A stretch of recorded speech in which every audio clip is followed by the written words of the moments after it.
So what is up guys? Ngayong araw pupunta tayo sa V-Safe Moto Gears para kunin yung KLX 150BF na bibili natin kay Tito Chris.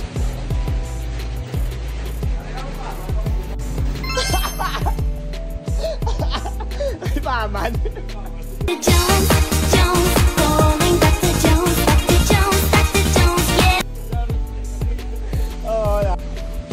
Pagkatapos ng konting intermission number ni Tito, papalitan na ni Boss Patrick na mechanic yung gulong natin para maging trail ready na talaga siya.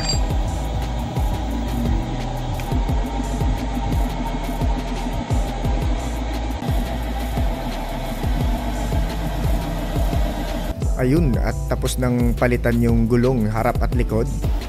Kaya naman, roll montage na tayo.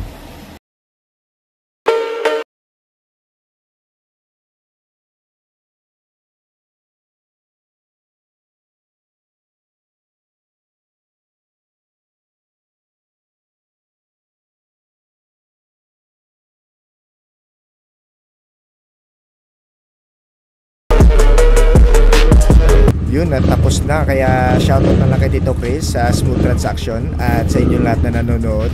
Hanggang sa susunod na video. Bye!